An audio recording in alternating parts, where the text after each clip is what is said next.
Europe महाद्वीप विश्व का दूसरा सबसे छोटा महाद्वीप है। सबसे छोटा ऑस्ट्रेलिया और उसके पहले जो है आपका यूरोप महाद्वीप आता है, यानी विश्व का छठवां सबसे बड़ा महाद्वीप। पहले नंबर पे आपका मैंने बताया था एशिया महाद्वीप, दूसरे नंबर पे अफ्रीका, फिर उत्तरी अमेरिका, दक्षिणी अमेरिका, अंटार्कटिका और फिर इसके बाद आपका यूरोप का नंबर आता है। तो यदि हम देखें तो सबसे छोटा महाद्वीप दूसरा सबसे छोटा या फिर आपका छठवां सबसे बड़ा महादेश के तौर पे यूरोप महादेश को हम देखते हैं। तो आज के सेशन में आप सभी को मैं यूरोप महादेश बहुत डिटेल से पढ़ाने वाला हूं। आप बहुत कम टाइम पीरियड पे यूरोप महादेश से जुड़ी हुई सारी विषय वस्तु जानने वाले हैं। बहुत सारे टॉपिक यूरोप से हमेशा निकलते हैं क्योंकि यूरोप हमेशा चर्चा में बना रहता है, ठीक है।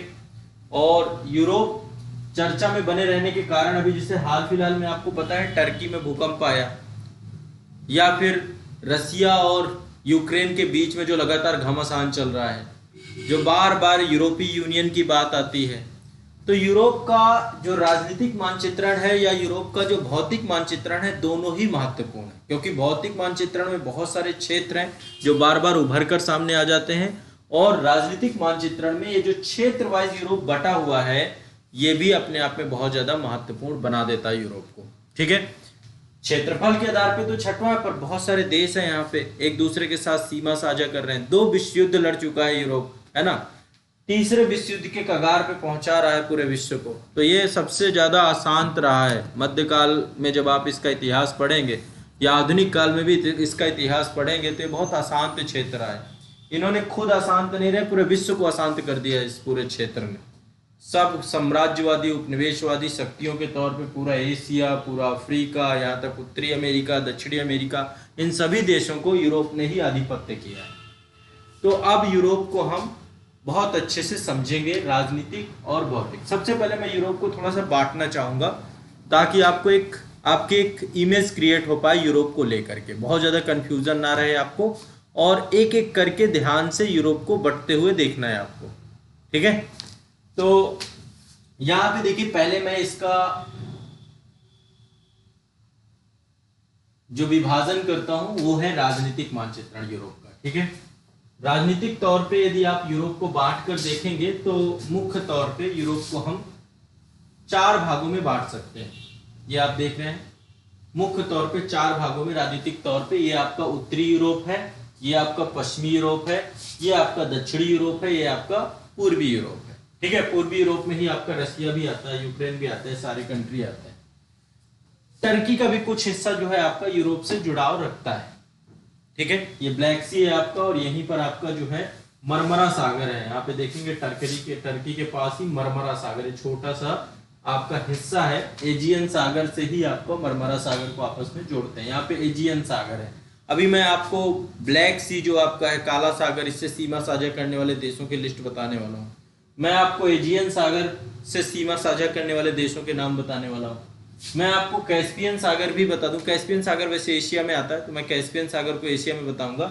इसके अलावा यहाँ पे अजोब सागर है, अजोब सागर से सीमा साझा करने वाले देश। ऐसे ही बाल्टिक सागर है, बाल्कन क्षेत्र है। तो बहुत छोटी छोटी चीजें हैं जो यूरोप में आपको समझना है। तो यूरोप को तो ऐसे तो 4 भागों में बांट देते हैं, पर अब यूरोप को मैं बांट रहा हूं अलग तरीके से। आपको बिल्कुल चेंज ही कर दे रहा हूं इसको बांटने का तरीका। यहाँ पे देखिए, मैंने यूरोप को बांटा है। यूरोप में देशों के जो ग्रुप बने, उनको विशेष क्षेत्रों के तौर पे हम इनको समझने का प्रयास करते हैं, ठीक है। हिस्टोरिक तौर पर बहुत सारा इतिहास जिम्मेदार है इनके लिए, तो आप देखेंगे, या फिर भूगोल जिम्मेदार है। इतिहास या भूगोल दोनों जिम्मेदार है। यहां पर देखिए, ये वाला क्षेत्र आप देखिए, ये आपका यदि मैं देखूं तो ये आपका ईस्टर्न यूरोप वाला क्षेत्र है। थोड़ा सा ईस्टर्न यूरोप और सदर्न यूरोप ये दोनों आता है इसमें। ये वाला जो क्षेत्र है, इसमें इस पूरे क्षेत्र को हम बोलते हैं आपका बाल्कन देश, बाल्कन क्षेत्र। बाल्कन क्षेत्र में 11 देश हैं। जब आप प्रथम विश्व युद्ध पढ़ेंगे तो इस क्षेत्र का महत्व अलग ही था, और बाल्कन क्षेत्र जो है प्रथम विश्व युद्ध के लिए जब बाल्कन युद्ध होते हैं यहाँ पे वो जिम्मेदार होते हैं। तो यहाँ पर 11 देश है टोटल बाल्कन देश। ये आप देख रहे हैं, मैं पूरी बॉर्डर यहाँ पे, और मैं देशों के नाम आपको बस बताऊंगा, बहुत ज्यादा कंफ्यूज नहीं होना, आपकी एक सामान्य समझ विकसित हो सके, इस उद्देश्य के साथ में चीजें बता रहा हूं। ये आप जितना भी देख रहे हैं ये बाल्कन देश है। ठीक है, इसमें ग्रीस नहीं है। बाल्कन देशों की संख्या 11 है। नाम बता रहा हूं, यहाँ पे छोटे छोटे देश हैं। एक तो अल्बानिया है, बोस्निया और हर्जेगोविना है, बुल्गारिया है, क्रोएशिया है, कोसोव है, मैसेडोनिया है, इसके अलावा मालदोवा है, मेंटोनेग्रो है, रोमानिया है और सर्बिया है। यहाँ पे टोटल ये 11 देश हैं। अब इनके 11 देशों के नाम यहाँ पे रोमानिया है, बुल्गारिया है, सर्बिया है, मैसेडोनिया है, अल्बानिया है, बोस्निया हर्जेगोविना है, क्रोएशिया है, ऐसे करके ये देश आपके टोटल 11 देश हैं। बाल्कन देश बोलते हैं इनको, ठीक है। इसके बाद यहाँ पे 3 देश हैं जिनको बाल्टिक देश कहते हैं, ठीक है। ये हो गए आपके 11 देश। आराम से समझना है, सब कुछ समझ में आएगा, सब कुछ याद होगा, बस घबराना नहीं है। धीरे धीरे आप देखोगे इतिहास इसका, बिल्कुल आप जोड़ते चले जाओगे चीजों से। दूसरे नंबर पे मैं यहाँ पे बाल्टिक देश है। बाल्टिक देशों की संख्या 3 है, इनको अभी याद कर लेंगे हम, ठीक है। 3 देश हैं, एक है एस्टोनिया, दूसरा है लाटविया और तीसरा है लिथुआनिया। इन 3 देशों को बाल्टिक राज्य कहते हैं। ये आपका बाल्टिक सागर है, यहाँ पे देख रहे हैं ये सागर है, इसको बोलते हैं बाल्टिक सागर। तो 3 देश कौन से हैं? एस्टोनिया, लाटविया और लिथुआनिया। इन 3 देशों को पहले ये यूएसएसआर का हिस्सा होते थे। देखो यहाँ पे एक शब्द और आ रहा है, सोवियत संघ के बारे में आप सब जानते हैं। 1991 में सोवियत संघ का पतन हो गया। ये है आपका सोवियत संघ। पहले जब प्रथम विश्व युद्ध के बाद द्वितीय विश्व युद्ध हुआ और द्वितीय विश्व युद्ध समाप्त हुआ तो पूरा विश्व 2 धड़ों में विभाजित हो गया, ठीक है। 2 धड़ों में विभाजित होने के बाद एक ग्रुप जो है यूएसएसआर बना, साम्य और समाजवादी अर्थव्यवस्थाओं का विचारधारा से जुड़े हुए देश थे। दूसरा ग्रुप आपका कैपिटलिस्ट कंट्री या पूंजीवादी कंट्री के तौर पे था। तो इस यूएसएसआर है आपका, ये कई सारे देशों का एक संघ है, ठीक है। कई सारे देश है, इसमें 15 देशों का एक महासंघ बनाया गया। तो इसका लीडर आपका रसिया था यूएसएसआर में देखा जाए, और दूसरा जो आपका कैपिटलिस्ट कंट्री थी उनका लीडर जो है आपका अमेरिका था। 2 ग्रुप बन गए थे, 2 ध्रुव बन गए थे। वो कैपिटलिस्ट इकोनॉमी, ये आपका सोशलिस्ट इकोनॉमी। और यहां पर जो है समाजवादी अर्थव्यवस्था में सरकार का पूर्ण नियंत्रण होता था। तो इसमें जो देश थे आपके, अभी आप देख रहे हैं ना रसिया यूक्रेन पे वार चल रहा है, तो पहले यूक्रेन भी यूएसएसआर का हिस्सा होता था। 1991 में ये ध्वस्त हो गया, समाप्त हो गया। तो रसिया इसमें एक मेजर था। यहाँ पे एस्टोनिया है, लाटविया है, लिथुआनिया है। एस्टोनिया, लाटविया, लिथुआनिया ये पहले आपके यूएसएसआर के हिस्से होते थे। अभी क्या है? बाल्टिक राज्य। क्या है? बाल्टिक राज्य। बाल्टिक सागर से जुड़े हुए राज्य, तो इनको बाल्टिक देश कहते हैं, ठीक है। इसीलिए यहाँ पर मैं यहाँ पे चर्चा कर रहा हूँ। बाकी देखो और देश में यहाँ पे बता देता हूँ। बेलारूस का नाम खूब चर्चा में आ रहा होगा। बेलारूस भी आपका पहले यूएसएसआर का हिस्सा था। रूस का परम सहयोगी देश है ये। यूक्रेन आपका है, यहीं पे माल्डोवा है, ठीक है। माल्डोवा एक छोटा सा देश है यहाँ पे। माल्डोवा के बाद फिर आपका यहाँ पर जॉर्जिया है। जॉर्जिया के बाद यहाँ पे अर्मेनिया है, यहाँ पे अजरबैजान है। जॉर्जिया, अर्मेनिया, अजरबैजान, कैस्पियन सागर वाला तट है। फिर इसके बाद ये कजाकिस्तान है। ये जो मध्य एशिया वाला क्षेत्र है ये भी यूएसएसआर से जुड़ा होता था। कजाकिस्तान, फिर उज्बेकिस्तान, फिर तुर्कमेनिस्तान, फिर किर्गिस्तान और फिर आपका तजाकिस्तान। ये आपका जो है पूरा यूएसएसआर हुआ करता था। थोड़ा सा देखो, अब ये पूरे देश आप ऐसे नहीं होगा कि टिप्स में आप रट लो। आपको समझना है चीजों को कि अच्छा यूएसएसआर एक संस्था थी जो 1991 जब विश्व इतिहास पढ़ोगे या फिर उनमें, तो ये चर्चा में आती रहती है घटनाएं। बीच बीच में यूएसएसआर का नाम जिक्र आता है। अभी रसिया यूक्रेन चल रहा है तब से काफी जिक्र में आई है चीजें, ठीक है। तो यहाँ पे मैं आपको बाल्टिक देश बता रहा था। बाल्टिक देश की संख्या कौन सी है? Estonia, Latvia, Lithuania. कोई दिक्कत, कोई समस्या नहीं है, ठीक है। ये दूसरा ग्रुप हो गया, दूसरा जो है नाम जिससे क्वेश्चन पूछता है। अब तीसरे नंबर पे यहाँ पे 3 देश हैं, इनको बोलते हैं बेनेलक्स कंट्री। बेनेलक्स कंट्री तीसरे, जिसमें बेल्जियम, लग्जमबर्ग और नीदरलैंड आते हैं। ये 3 देश है यहाँ पे। एम्स्टर्डम है ये आपका। 3 देश आते हैं, ये पूरे इनको बेनेलक्स कंट्री कहते हैं। ये ग्रुप है बना हुआ है आपका, बेनेलक्स ग्रुप है, जिसमें 3 कंट्री हैं। एक तो आपका यहाँ पर क्या है, सबसे ये बेल्जियम है, बेल्जियम के नीचे लग्जमबर्ग है, ऊपर नीदरलैंड है। तो ये नीदरलैंड है आपका, ठीक है, नीदरलैंड है। ये इसको बोलते हैं उत्तरी सागर, उत्तरी सागर, ठीक है, उत्तरी सागर है।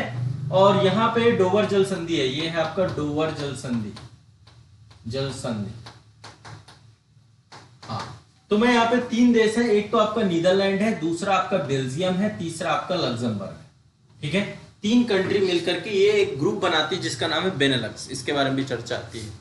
ये वाला आप देख रहे हैं ना, ये यूके है, यूनाइटेड किंगडम है। यूनाइटेड किंगडम में आपका ब्रिटेन और आयरलैंड, दोनों जुड़ जाते हैं। ब्रिटेन में आपका कई सारे देश जुड़ते हैं, मतलब छोटे छोटे देश ही हैं। इंग्लैंड हो गया, वेल्स हो गया, स्कॉटलैंड हो गया, ये तीन मिलकर के ब्रिटेन बनाते हैं, ग्रेट ब्रिटेन। और जब इसमें आयरलैंड को जोड़ देते हैं तो ये यूके बन जाता है, यूनाइटेड किंगडम बन जाता है। ठीक है, आयरलैंड भी दो भागों में बटा हुआ है, उत्तरी आयरलैंड और दक्षिणी आयरलैंड। तो ब्रिटेन का हिस्सा उत्तरी आयरलैंड तो है पर दक्षिणी आयरलैंड नहीं है। तो जब दक्षिणी आयरलैंड भी, इसमें आयरलैंड भी आप समझिए यहां पे ये वाला हिस्सा, आयरलैंड भी एक अपने आप में क्या है, एक देश है। ठीक है, एक स्वतंत्र संप्रभु देश के तौर पे है। तो यहां पर स्कॉटलैंड, वेल्स और इंग्लैंड ये मिलकर के ब्रिटेन बनाते हैं, और जब इसमें उत्तरी आयरलैंड जुड़ जाता है तो ये बन जाता है ग्रेट ब्रिटेन, या ब्रिटेन के आगे यूनाइटेड किंगडम। ठीक है, यूके के तौर पे हम इसको देखते हैं। तो ये भी एक तरीके से ब्रिटिश देश संस्कृतियां आपस में इनका संगम है, आपस में ये एक दूसरे के साथ जुड़े हुए हैं।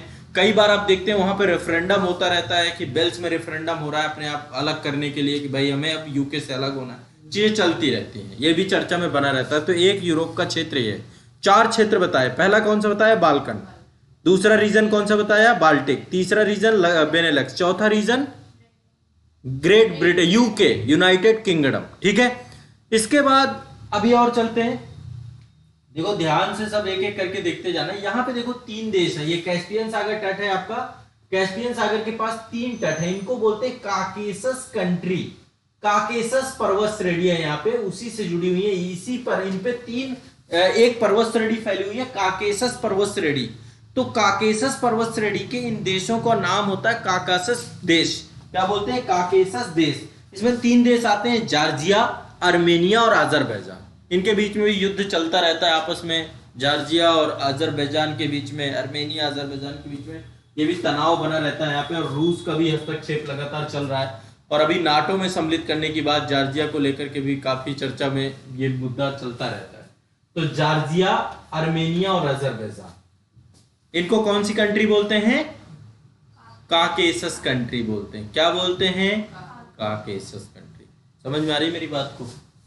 ठीक है, ये वाला आप देख रहे हैं, ये वाला हिस्सा, ये जितना आप देख पा रहे हैं ग्रीन कलर से जो हिस्सा दिख रहा है, इसको बोलते हैं मध्य Europe, central Europe. Central Europe, central Europe, मध्य यूरोप में कई सारे देश हैं। जैसे ऑस्ट्रिया एक देश है, यहाँ पे बड़ा जो है चर्चा में, ऑस्ट्रिया है, चेक गणराज्य है, चेक रिपब्लिक बोलते हैं, जर्मनी है, हंगरी है, पोलैंड है, स्लोवाकिया है, स्लोवेनिया है, स्विट्जरलैंड है। ऐसे करके बहुत सारे देश ये मध्य यूरोप वाले क्षेत्र में, इसको बोलते हैं मध्य यूरोप। ठीक है, मध्य यूरोप। तो एक ग्रुप आपका ये है। देखो यूरोप के जितने भी देश है ना, ये अपनी अर्थव्यवस्था को बहुत सर्वोपरि रखना चाहते हैं, चाहते हैं कि इनकी इकोनॉमी बेस्ट रहे। तो इन्होंने अर्थव्यवस्था को ध्यान में रखते हुए ग्रुप बना रखा है, इकोनॉमी को ध्यान में रखते हुए ग्रुप, जिसमें साझा मुद्रा, साझा बैंक, साझी चीजें, यूरोपीय यूनियन बना रखा है इन लोगों ने, इन देशों ने। और इसमें यूरोपीय यूनियन में टोटल 27 देश हैं अभी इस समय। पहले 28 हुआ करते थे, लेकिन अभी ब्रिटेन हट गया है, ब्रेक्जिट हो गया उसका, तो ब्रिटेन एग्जिट हो चुका है यहाँ से। तो अब टोटल 27 देश हैं आपके इसमें यूरोपीय यूनियन में। तो ये जो मानचित्र आप देख रहे हैं ये यूरोपीय यूनियन मेंबर्स का है। अभी बहुत सारे देशों को यूरोपीय यूनियन में जोड़ने की बात चल रही है। तो 27 देश में Austria, Belgium, Bulgaria, Croatia, Cyprus, चेक गणराज्य, Denmark, Estonia, Finland, France, Germany, यूनान, Hungary, Ireland, Italy, Latvia, Lithuania, Luxembourg, Malta, Netherland, Poland, पुर्तगाल, रोमानिया, स्लोवाकिया, स्लोवेनिया और स्वीडन और स्पेन। ये मतलब एक लिस्ट है पूरी की पूरी। तो एक ग्रुप और है यहाँ पर जो अर्थव्यवस्था, आर्थिक तौर पर एक दूसरे के साथ जुड़ा हुआ है, यूरोप की इकोनॉमी को बूस्ट करने के लिए, अपनी अर्थव्यवस्था को बूस्ट करने के लिए। तो इसमें एक ग्रुप और है यूरोपीय यूनियन, जिसमें 27 देश मिलकर के ये पूरा का ग्रुप अपना डेवलप करते हैं। तो देखिए यहाँ पे एक जो है मैंने आपको बताया, सबसे पहले बाल्कन रीजन, ये बाल्कन रीजन में 11 देश हैं। दूसरा बाल्टिक रीजन 3 देश हैं। इसके बाद यहाँ पे आपका बेनेलक्स में 3 देश हैं। और इसके बाद यूके वाला क्षेत्र है, तो यहाँ पर ये आपका ब्रिटेन और आयरलैंड से मिलके बनता है। यहाँ पे मैंने काकेसस रीजन बताया जिसमें 3 देश हैं। और मध्य यूरोप में कई सारी कंट्रीज मध्य यूरोप में है। ठीक है, इसके बाद देखिए अभी बहुत सारी चीजें हैं जो आपको समझ में नहीं आती। जैसे नार्डिक देश क्या है, स्कैंडिनेवियाई देश क्या है, इनके बारे में भी चर्चा चलती रहती है। तो यहाँ पे देखिए ऊपर ये वाले क्षेत्र को, इसको एक यहाँ पे देखो ये प्रायद्वीप है, एक इसको बोलते हैं स्कैंडिनेवियाई प्रायद्वीप। क्या बोलते हैं? स्कैंडिनेवियाई प्रायद्वीप। यहाँ पे देखो ये भी एक प्रायद्वीप है, इसको बोलते हैं जुटलैंड प्रायद्वीप। यहाँ पे देखो एक प्रायद्वीप है, इसको बोलते हैं आइबेरिया प्रायद्वीप। प्रायद्वीप का मतलब समझते हैं? प्रायद्वीप का मतलब क्या होता है? प्रायद्वीप का मतलब तीन तरफ से जल से घिरा हुआ क्षेत्र प्रायद्वीप कहलाता है। द्वीप चारों तरफ से घिरा होता है, प्रायद्वीप तीन तरफ से घिरा होता है। ठीक है, तो ये इसको इसीलिए, और देखेंगे आप तो पूरी तरीके से यूरोप भी तीन तरीके से जल से घिरा हुआ है, आर्कटिक महासागर, अटलांटिक महासागर और भूमध्य महासागर। तो यूरोप को प्रायद्वीपों का प्रायद्वीप भी कहते हैं, प्रायद्वीपों का प्रायद्वीप। ये खुद अपने आप में एक प्रायद्वीप है और इसमें भी बहुत सारे छोटे छोटे प्रायद्वीप हैं, चाहे वो जुटलैंड प्रायद्वीप हो, चाहे कोला प्रायद्वीप हो, चाहे वो स्कैंडिनेवियन। तो जो स्कैंडिनेवियन जो प्रायद्वीप है, इस प्रायद्वीप में तीन देश हैं, नॉर्वे, स्वीडन, फिनलैंड, तीन देश हैं इसमें। ठीक है, लेकिन एक कॉन्सेप्ट आता है स्कैंडिनेवियन देशों का कि स्कैंडिनेवियाई देश कौन से हैं। तो स्कैंडिनेवियन देश वो हैं जो संस्कृति के आधार पे, भाषा के आधार पे एक दूसरे से समानता रखते हैं, कल्चर के आधार पे एक दूसरे से जुड़ाव रखते हैं। तो नॉर्वे, स्वीडन, डेनमार्क को क्या कहते हैं? स्कैंडिनेवियन कंट्री बोलते हैं। ठीक है, नॉर्वे, स्वीडन और डेनमार्क को, डेनमार्क यहां पे आपका अवस्थित है, नॉर्वे, स्वीडन और डेनमार्क को स्कैंडिनेवियाई कंट्री बोलते हैं। एक कॉन्सेप्ट आता है नार्डिक देशों का। तो नार्डिक देश की जब बात आती है तो नार्डिक देश में आपका नॉर्वे, स्वीडन, डेनमार्क तो होता ही है। देखिए नॉर्वे भी है, स्वीडन भी है और डेनमार्क भी है, लेकिन इसके साथ जब फिनलैंड को जोड़ देते हैं, फिनलैंड, यहां पे एक देश है आइसलैंड, फिनलैंड, आइसलैंड, और यहां पर जो है फैरो द्वीप समूह है, छोटे से द्वीप है यहाँ पे कई सारे, इनको बोलते हैं फैरो आइलैंड। तो फैरो द्वीप समूह है, और ग्रीनलैंड, ग्रीनलैंड डेनमार्क का कब्जा है वहां पे ग्रीनलैंड पे, इन सबको मिला देते हैं तो इनको नार्डिक देश कहा जाता है। नार्डिक देश में Denmark, Finland, Iceland, Norway, Sweden, Greenland और फैरो आइलैंड, ये नार्डिक कंट्री है। तो एक स्कैंडिनेवियाई कंट्री है, स्कैंडिनेवियाई कंट्रियों में सिर्फ तीन देश आते हैं, कौन कौन से? नॉर्वे, स्वीडन और डेनमार्क। कोई दिक्कत? नॉर्वे, स्वीडन और डेनमार्क, ये स्कैंडिनेविया, कई बार क्वेश्चन पूछा जा चुका है। और नार्डिक देश में Norway, Sweden, Denmark, Finland, Iceland सब आते हैं। जहां पे फिनलैंड, आइसलैंड जुड़ जाए नार्डिक हो गया। ठीक है, कोई दिक्कत? समझ रहे हो बात को? ये बहुत बेसिक बेसिक बातें, नहीं बताऊंगा तो फिर नहीं कर पाओगे, नहीं समझ पाओगे। क्लियर है? चलो, तो नार्डिक और स्कैंडिनेवियाई आपको ये भी समझना जरूरी था। अब यहां पे देखो, यहां पे ये आइबेरिया, इसको बोलते हैं आइबेरिया का प्रायद्वीप, आइबेरिया का प्रायद्वीप। ठीक है, तो आइबेरिया का प्रायद्वीप या आइबेरियन प्रायद्वीप पे चार देश हैं टोटल। चार देश कौन कौन से हैं? एक तो यहाँ पे अंडोरा है, एक छोटा सा देश है जिसका नाम है अंडोरा, छोटा सा देश है यहाँ पे अंडोरा। दूसरा देश है यहाँ पे स्पेन, और तीसरा देश है यहाँ पे पुर्तगाल, और यहीं पे एक छोटा सा देश है जिसका नाम है जिब्राल्टर। जिब्राल्टर देश का क्षेत्र है एक, जिब्राल्टर पर किसका कब्जा है? यूके का कब्जा है यहाँ पर। ठीक है, तो ये आपका, इसको बोलते हैं आइबेरियाई देश, आइबेरियन प्रायद्वीप में है तो आइबेरियाई देश। ठीक है, एक प्रायद्वीप है ये, तीन तरफ से जल से घिरा हुआ है ये क्षेत्र। तो यहां पर इसमें अंडोरा, जिब्राल्टर, पुर्तगाल और स्पेन आते हैं। तो क्षेत्र देखो एक बार, ये वाला क्षेत्र जो है इसमें, ये बाल्कन क्षेत्र हो गया आपका, 11 देश है इसमें। मध्य यूरोप हो गया, ऊपर यहाँ पे बाल्टिक हो गया, बाल्टिक सागर में 3 है, एस्टोनिया, लाटविया, लिथुआनिया। इसके बाद यहाँ पे काकेसस कंट्री थी, काकेसस देश है, 3 देश को काकेसस बोलते हैं। ठीक है, 3 देश को काकेसस देश बोलते हैं। ठीक है, तो इस तरीके से यूरोप को हम बांटते हैं अलग अलग तरीके से।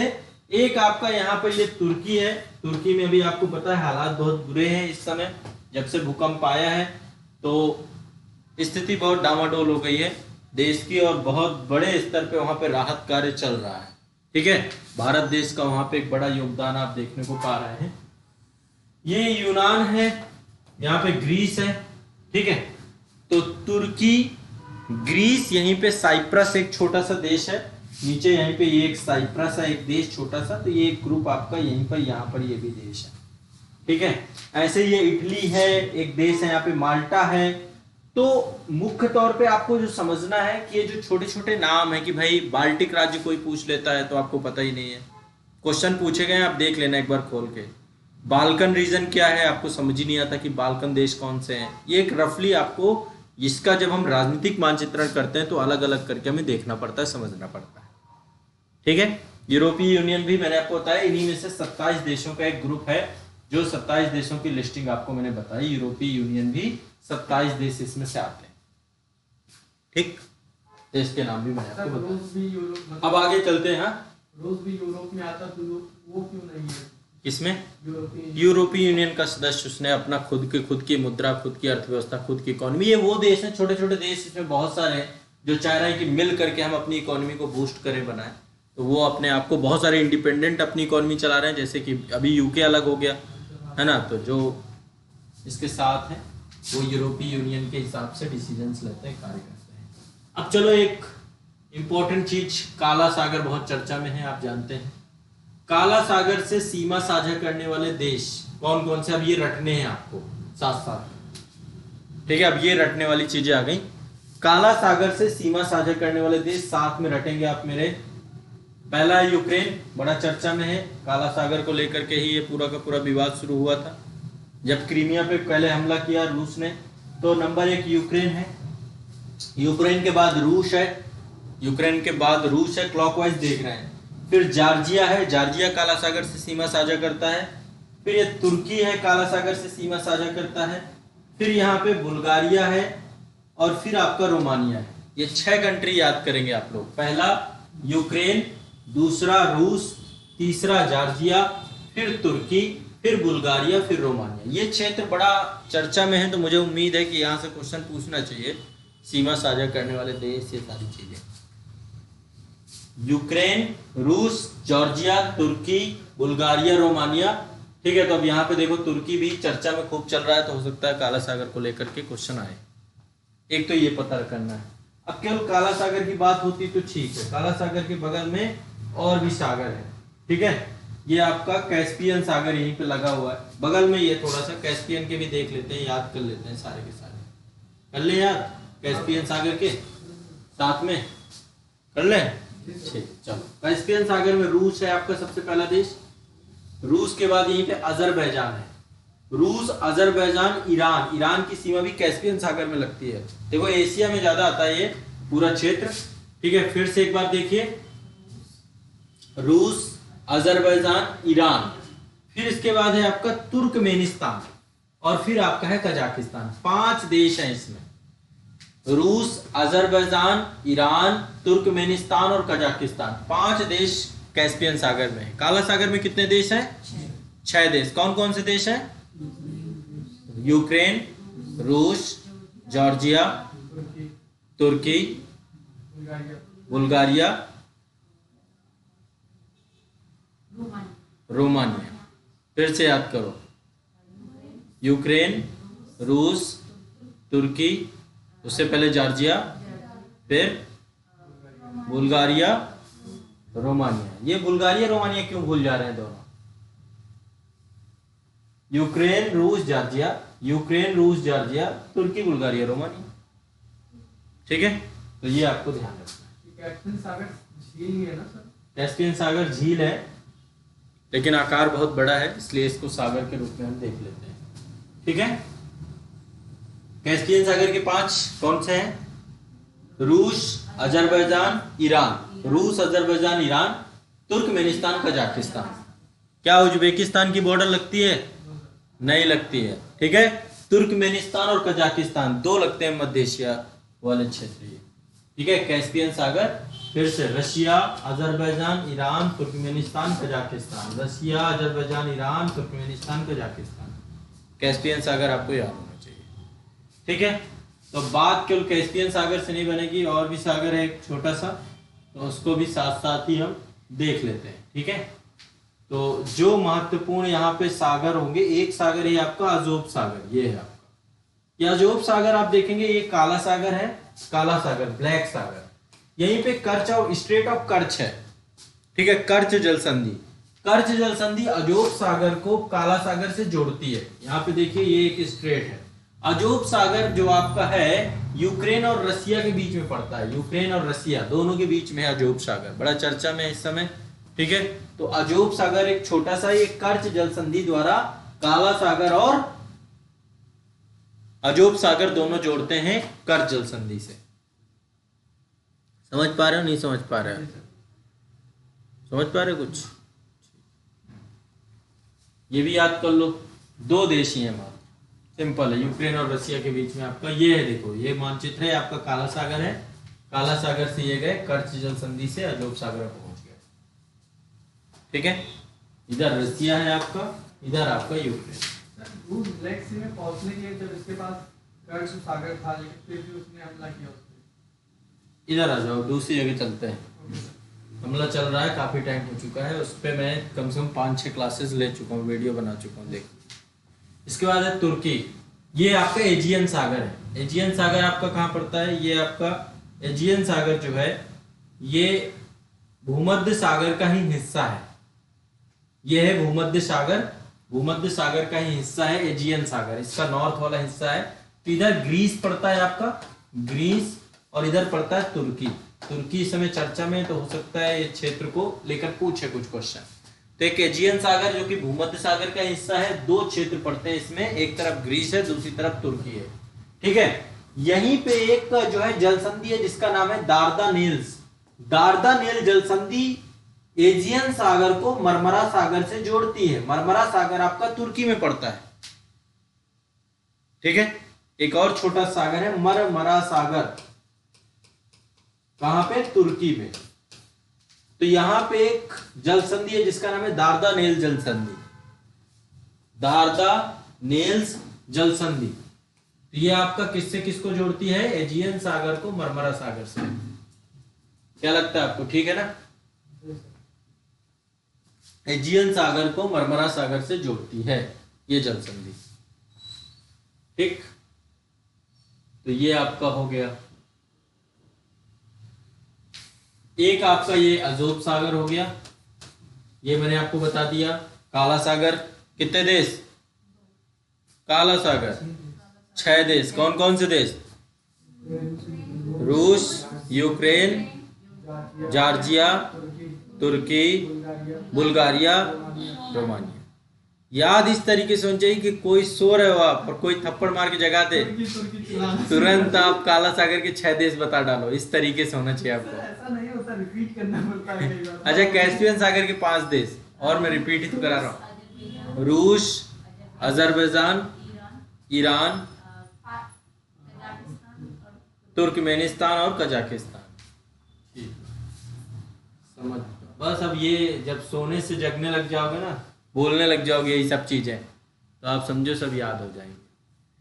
धुन में आपको बैठाना पड़ेगा, 2-3 बार रिवीजन की चीज है। आज ये 1-2 बार इसको और रिवाइज कर लोगे तो क्या बच जाता है आपका? कुछ चला जाएगा आपका कुछ नहीं जाएगा, आपको याद हो जाएगा अलग से। ठीक है, प्रश्न आएंगे तो प्रश्न भी आपके हो जाएंगे। तो ये तो देखो बेसिक बेसिक बातें थी। अभी ये यूरोप का तो राजनीतिक तौर पे मैंने काफी चीजें आपको बता दी कि यूरोप को इस तरीके से बांटा गया है कि स्कैंडिनेवियाई क्षेत्र है, स्कैंड में वहां पे नार्डिक देश हैं, बाल्कन देश हैं, बाल्टिक देश हैं, काकेशस देश हैं, फ्रांस है, यूके है, फलाना है, डिमांड, मध्य यूरोप है, ये सब चीजें ऐसे करके बांट दिया हमने। ठीक है, ये सुविधा के लिए मैंने विभाजन किया है। बाकी ऐसे उत्तर दक्षिण पूर्व पश्चिम में तो हम विभाजित करते हैं। ठीक है, वो कंट्री याद करने कोई मतलब नहीं था, पूछता आपका ऐसा ही है। बाल्टिक राज पूछ लिया तो बाल्टिक राज तुरंत आप बता सकते हो कौन कौन से? Estonia, Lithuania, Latvia. Estonia, Lithuania, Latvia आसानी से बता दो। ठीक है ना? चलो अब आगे चलते हैं। जो मुझे आपको अब यूरोप के थोड़ा सा भौतिक मानचित्र की बात करें तो देखो, भौतिक मानचित्र में जो ऊपर वाला हिस्सा है इसका, ये यूरोप का भौतिक मानचित्रण है। इसका जो ऊपर नॉर्थ वाला हिस्सा है ये एक आपका अपलैंड एरिया है। ठीक है, पठारी क्षेत्र है। ठीक है, यहाँ पे अभी मैं बताऊंगा फिनो स्कैंडेनेविया की पठार है यहाँ पे पूरा का पूरा। तो स्कैंडेनेवियन शील्ड है ये, और ये पूरा का पूरा अटलांटिक हाईलैंड एरिया है। तो उत्तर में तो इसके पठारी क्षेत्र है पूरा का पूरा।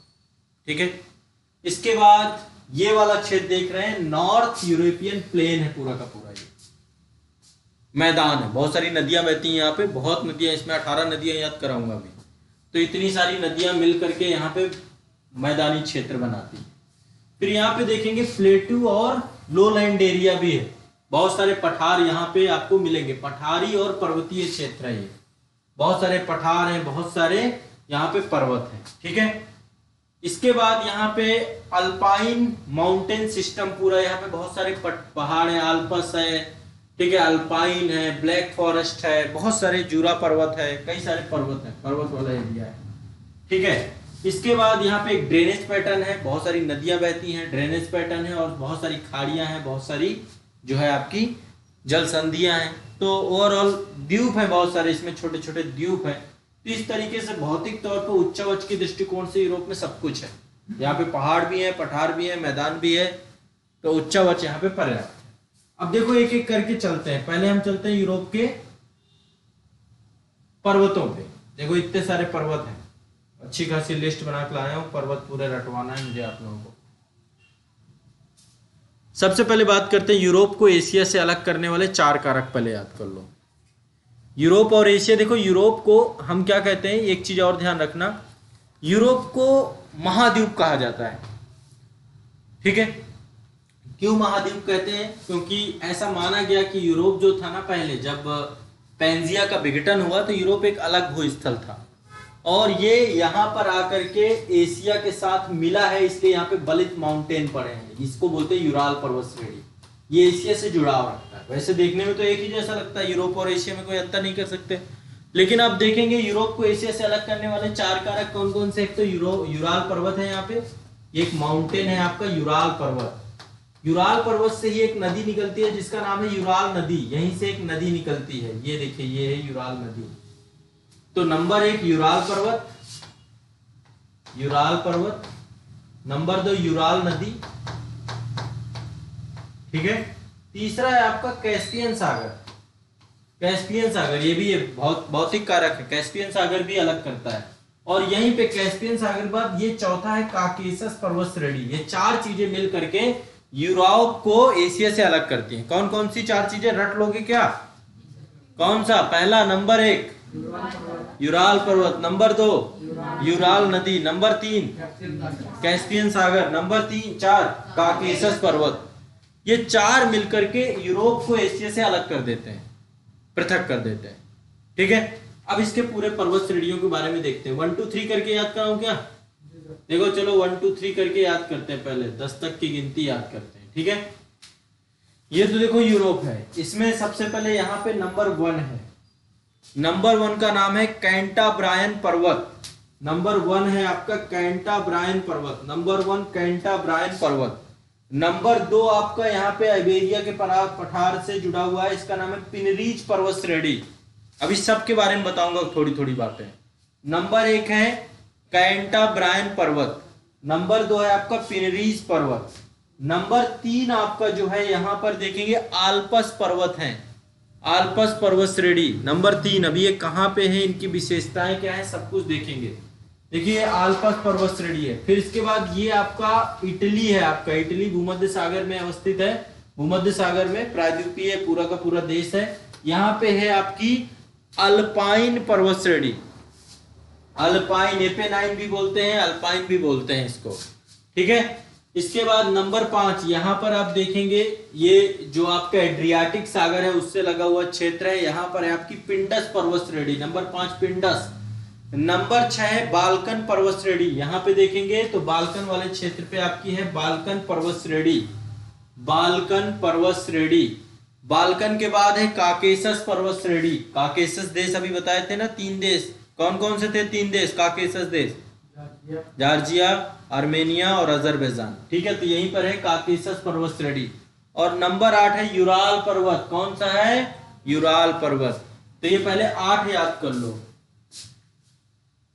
नंबर 1 कैंटाब्रायन पर्वत, नंबर 1 कैंटाब्रायन पर्वत, कैंटाब्रायन पर्वत। नंबर 2 पिनरीज पर्वत, नंबर 3 आल्पस पर्वत, नंबर 4 एपिनाइन पर्वत, नंबर 5 पिंडस पर्वत, बाल्कन पर्वत, काकेशस पर्वत, यूराल पर्वत। अब यहाँ पे और कई सारे पर्वत हैं। एक है जूरा पर्वत, ये आल्पस के उत्तर में है जूरा पर्वत।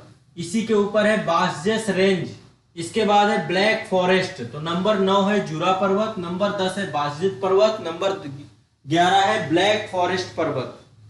ठीक है, नंबर 10 है बासजित पर्वत, नंबर 11 है ब्लैक फॉरेस्ट और नंबर 12 है हास्ट पर्वत। तो ये कुछ प्रमुख पर्वत यहाँ पर पाए जाते हैं। सबसे पहले कैंटाब्रायन पर्वत। कैंटाब्रायन पर्वत स्पेन का प्रमुख पर्वत है।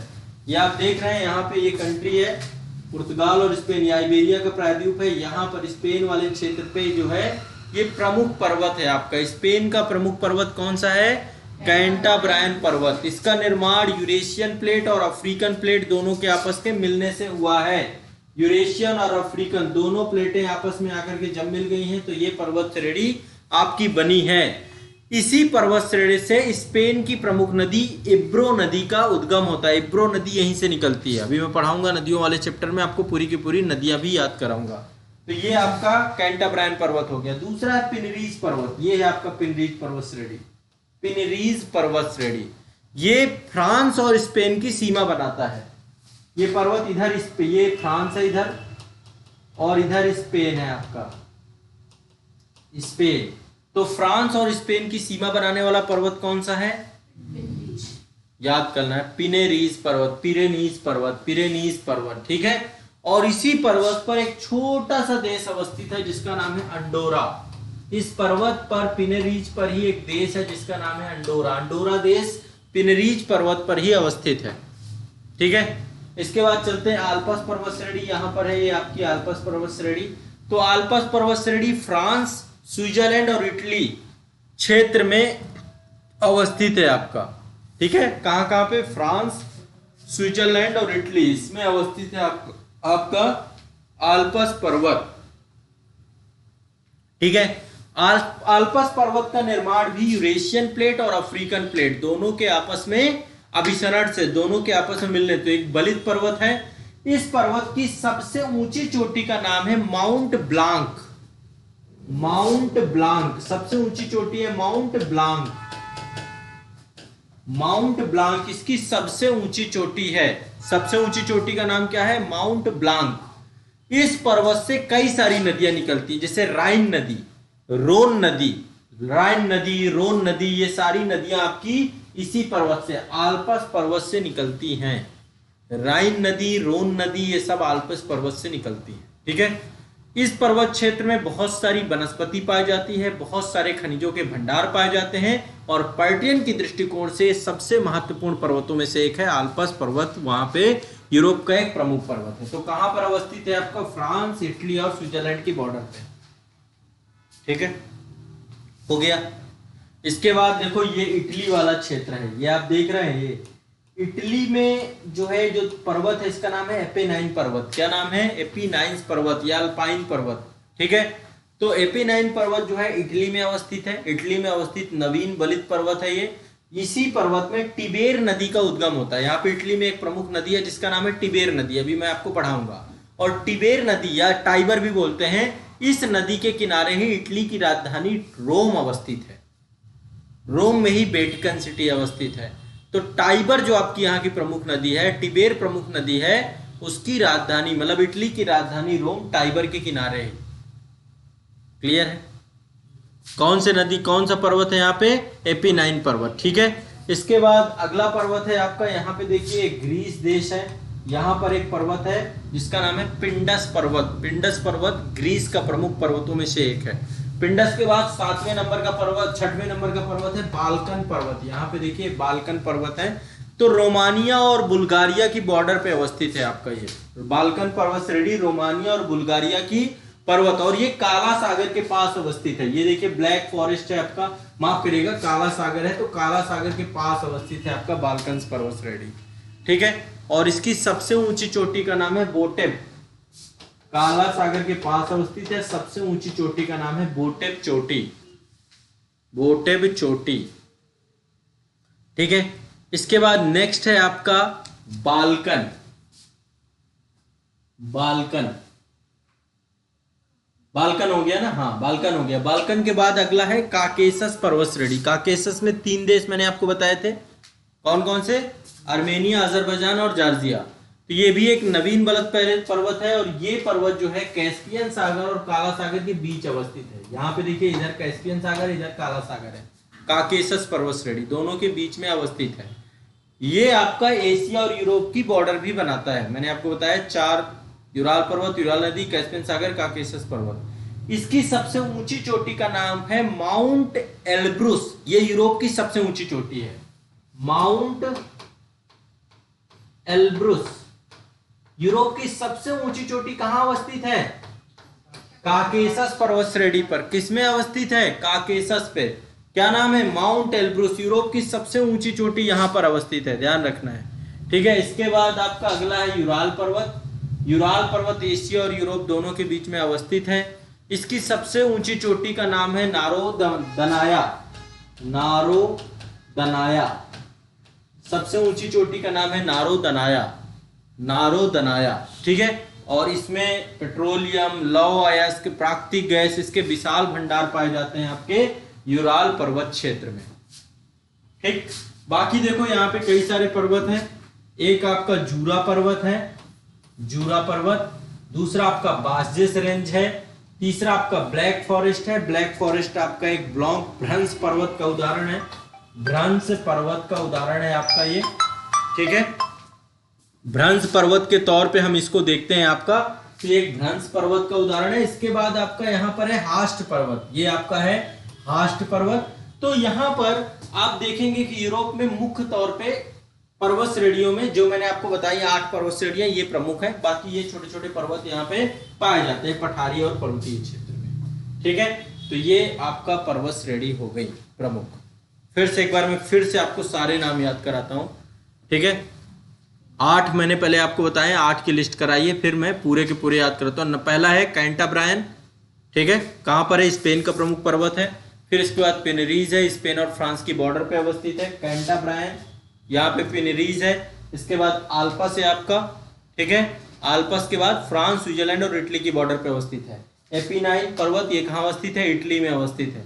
पिंडस आपका ग्रीस में अवस्थित है। इसके बाद बाल्कन आपका ये रोमानिया और बुल्गारिया की बॉर्डर पे अवस्थित है। इसके बाद आपका बाल्कन के बाद, ठीक है, अभी मैंने आपको रोमानिया और बुल्गारिया बताया था ना, ब्लैक सागर के साथ सीमा साझा करते हैं। कौन से 6 देश हैं ब्लैक सागर के साथ? यूक्रेन, रूस, जॉर्जिया, तुर्की, बुल्गारिया और रोमानिया। वेरी गुड, ठीक है। तो ये आपका यहीं पर रोमानिया और बुल्गारिया पे ही ये बाल्कन पर्वत श्रेणी आपकी यहीं पर अवस्थित है। बाल्कन के बाद काकेशस, काकेशस के बाद आपका यूराल पर्वत, ठीक है। फिर इसके बाद यहाँ पे जूरा पर्वत है, बासजेस रेंज है, ब्लैक फॉरेस्ट है। ये आपके प्रमुख पर्वत हैं यहाँ पे। तो आ जाता है कभी भी मैच द फॉलोइंग का, तो आसानी से आप इतना तो कर ही लोगे। ऐसे ही आएगा, ऐसा नहीं होगा कि पर्वत के बारे में इतिहास लिखने के लिए बोलेगा, ठीक है। बस नॉर्मल आपको याद होना चाहिए। इनसे क्वेश्चन नॉर्मली पूछते हैं कि आपसे पूछ लेगा कि ये पर्वत श्रेणी कहाँ अवस्थित है, तो आप रफली आइडिया आपको लग जाएगा, ठीक है। अब चलते हैं यूरोप की प्रमुख नदियों को याद कराते हैं आपके। बहुत इंपॉर्टेंट है, अच्छी खासी लिस्ट है मेरे पास यूरोप की नदियों की। 18 नदियाँ मैंने यहाँ पे आप सभी के लिए इकट्ठा की हैं। तो 18 प्रमुख नदियाँ जो है यूरोप की अभी हम देखेंगे। मैं आप लोगों को वही क्रम से बताता जाऊंगा, एक बार क्रम से आप इनको याद करिएगा। पहले एक बार लोकेशन देख लेते हैं, फिर हर नदी की विशेषता देख लेंगे। पहली नदी यहाँ पे है टेगस नदी। नंबर 1 है टेगस नदी, ठीक है। नंबर 2 है एब्रो नदी। नंबर 1 टेगस नदी, नंबर 2 एब्रो नदी। नंबर 3 है लोआर नदी, ये है आपकी नंबर 3 लोआर नदी, ठीक है। नंबर 3 है लोआर नदी। नंबर 4 है आपका सीन नदी, Seine river. Number 1 Tagus, number 2 Ebro, number 3 Loire, number 4 Seine नदी, ठीक है। नंबर 5 आपका राइन नदी है, राइन नदी। अभी इन सभी नदियों के बारे में मैं विशेषताएं बताऊंगा। राइन नदी के बाद फिर है आपकी रो नदी, ठीक है। नंबर 5 के बाद नंबर 6 आपका यहाँ पे पो नदी, माफ करिएगा, नंबर 6 आपकी पो नदी, ठीक है। कौन सी है? पो नदी, ठीक है। नहीं माफ करिएगा, नंबर 5 के बाद 1 मिनट रुक जाओ, इसमें सुधार कर देते हैं। नंबर 1 आपकी टेगस नदी, नंबर 2 आपकी एब्रो नदी, नंबर 3 आपकी लोआर नदी, नंबर 4 आपकी सीन नदी, नंबर 5 आपकी रीन नदी, नंबर 6 आपकी रोन नदी है यहाँ पे, रोन नदी। नंबर 7 आपकी पो नदी है, पो नदी। नंबर 7 आपकी पो नदी। पो नदी के बाद आपकी नंबर 8 जो है आपकी टाइबर नदी है, टाइबर नदी, टाइबर या टिबेर, ठीक है। नंबर 9 आपकी डेन्यूब नदी है आपकी, नंबर 9 डेन्यूब। नंबर 10 आपकी एल्ब नदी है, यहां पे एल्ब नदी है, नंबर 10 आपकी एल्ब नदी है। नंबर 11 आपकी स्प्री नदी है, स्प्री, नंबर 11 स्प्री नदी है। नंबर 12 बितुस्ता नदी है, यहाँ पे बितुस्ता नदी, अभी सबके बारे में देखेंगे, बितुस्ता। नंबर 3 नीस्टर नदी है, नीस्टर। नंबर 13 नीस्टर नदी। नंबर 14 नीपर नदी, नंबर 14 नीपर नदी। नंबर 15 यहां पर है आपकी, इसका नाम है डोनेट्स नदी, डोनेट्स, डोनेट्स नदी। नंबर 16 आपकी डॉन नदी है, नंबर 16 आपकी डॉन नदी है। नंबर 17 बोल्गा नदी है। नंबर 18 यूराल नदी है। और नंबर 19 आपकी यहां पर है टेम्स नदी, नंबर 19 है टेम्स नदी। 19 नदियां हैं यूरोप की। एक बार फिर से मैं इन नदियों के क्रम से नाम लूंगा और आपको इनकी विशेषताएं भी बताऊंगा। नंबर 1 टेगस नदी, टेगस के बाद एब्रो नदी, फिर लोआर नदी, फिर सीन नदी, सीन के बाद नंबर 5 राइन नदी, राइन नदी के बाद नंबर 6 रोन नदी, रोन नदी के बाद आपका नंबर 7 पो नदी, नंबर 8 टाइबर नदी, नंबर 9 डेन्यूब नदी, प्रमुख नदी है ये, अभी इन सब के बारे में बताते हैं। नंबर 10 आपका जो है एल्ब नदी है। नंबर 11 आपका स्प्री नदी है। नंबर 12 आपकी बितुस्ता नदी है। नंबर 13 आपकी नीस्टर नदी है। नंबर 14 नीपर नदी है। नंबर 15 जो है आपका 15 नंबर जो है ये नदी जो है कहीं ना कहीं पे जाकर के अजोब सागर जो आपका यहाँ पे, इन पे 2 नदियां जल गिराती हैं। एक तो डॉन नदी और डॉन की सहायक नदी है डोनेटस्क नदी कहते हैं यहाँ पे अजोब सागर है, अजोब सागर पे जल गिराती है। डॉन नदी भी, डॉन भी प्रमुख नदी है यहाँ पे। तो डोनेटस्क नदी, डॉन नदी, इसके बाद बोल्गा नदी, बोल्गा कैस्पियन सागर में जल गिराती है। यूरोप की सबसे लंबी नदी बोल्गा ही है आपकी, ठीक है। Number 17 Volga, number 18 Ural, number 19 Thames नदी। अब एक एक करके सभी नदियों के बारे में मैं आपको यहाँ पे बताऊंगा। पहली नदी है टेगस नदी। टेगस नदी का उद्गम जो होता है, यहाँ पे देखिए मैंने आपको एक पर्वत श्रेणी बताई थी, यहाँ पे ये है टेगस नदी। ये आपकी टेगस नदी का उद्गम जो होता है केंद्रीय कार्डिलेरा से होता है। यहाँ पे एक पर्वत श्रेणी है केंद्रीय कार्डिलेरा, छोटी सी पर्वत श्रेणी यहाँ पे, और ये अटलांटिक महासागर में जल गिराती है आपकी, ठीक है। इसी नदी के किनारे पुर्तगाल की राजधानी लिस्बन अवस्थित है। लिस्बन पुर्तगाल की प्रमुख नदी है आपकी टेगस नदी। टेगस नदी कहां है? पुर्तगाल में। पुर्तगाल की राजधानी लिस्बन अवस्थित है टेगस नदी के किनारे, ठीक है। कहां पे अवस्थित है? टेगस नदी के किनारे। ध्यान रखिएगा, ये क्वेश्चन पूछा जा सकता है। अगला चलते हैं, यहां पे अगली नदी है आपकी एब्रो नदी। एब्रो नदी स्पेन की प्रमुख नदी है। टेगस नदी पुर्तगाल की प्रमुख नदी है, एब्रो नदी आपकी स्पेन की नदी है। ये आपकी कहां से निकलती है? कैंटाब्रायन पर्वत से निकलती है। स्पेन का प्रमुख पर्वत है कैंटाब्रायन, तो ये आपका कैंटाब्रायन पर्वत से निकलती है, भूमध्य सागर में जल गिराती है। ये भूमध्य सागर में जल गिराती है एब्रो नदी, ठीक है। और इस नदी के किनारे स्पेन का प्रमुख शहर जिसका नाम है जारागोजा, जारागोजा शहर इसी के किनारे अवस्थित है आपका, ठीक है। जारागोजा अवस्थित है। क्लियर है, स्पष्ट है। इसके बाद अगला है लोआर नदी। लोआर नदी का उद्गम जो होता है, यहां पर अभी मैं पठार आपको पढ़ाऊंगा। यहां पर एक मैसिव का पठार है, ठीक है। मैसिव प्लेट्यू है, तो मैसिव प्लेट्यू से निकलती है ये लोआर नदी। और मैसिव प्लेटो से निकलते हुए ये है बिस्के की खाड़ी, बिस्के की खाड़ी में जल गिराती है, ठीक है।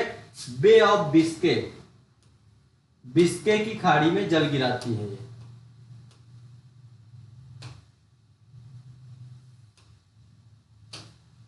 लोआर नदी बिस्के की खाड़ी, ठीक है। तो बिस्के की खाड़ी में लोआर नदी जल गिराती है। और लोआर नदी फ्रांस की सबसे लंबी नदी है। कहां की? फ्रांस की सबसे लंबी नदी कौन सी है? लोआर नदी, ठीक है। क्लियर, स्पष्ट है, कोई दिक्कत? ठीक है, आगे चलते हैं। सीन नदी, चौथे नंबर की नदी है सीन नदी। सीन नदी भी आपका मैसिप के पठार से निकलती है और निकलने के बाद यहाँ पे इंग्लिश चैनल है, इंग्लिश चैनल पे जल गिराती है। तो मैसिप प्लेट्यू से निकलती है, इंग्लिश चैनल पे जल गिराती है। सीन नदी के किनारे ही फ्रांस की राजधानी पेरिस अवस्थित है।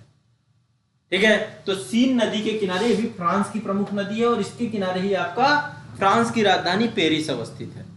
कोई दिक्कत नहीं, समझ में आ रहा है? ठीक है, अगला है आपका नंबर 5, यह है राइन नदी। नंबर 5 है राइन नदी। राइन नदी का उद्गम होता है आल्प्स पर्वत श्रेणी से और यह जल गिराती है उत्तरी सागर पर। यह है आपका नॉर्थ सी, उत्तरी सागर पर जल गिराती है। ठीक है, तो आल्प्स पर्वत श्रेणी से राइन निकलती है, जल गिराती है उत्तरी सागर पे और यह नदी जर्मनी और फ्रांस में सीमा बनाती है। ठीक है, जर्मनी और फ्रांस की सीमा क्षेत्र पर बास्जेस रेंज और ब्लैक फॉरेस्ट दोनों पर्वतों के बीच से बहती है। ये भ्रंश घाटी में बहती है नदी। बास्जेस रेंज यहां पर आपकी बास्जेस पर्वत श्रेणी है और ब्लैक फॉरेस्ट है यहां पे। ठीक है, तो ब्लैक फॉरेस्ट और बास्जेस रेंज के बीच में बहती है नदी, राइन नदी। ठीक है, कहां कहां किसके किसके बीच में? फ्रांस और जर्मनी के बीच में।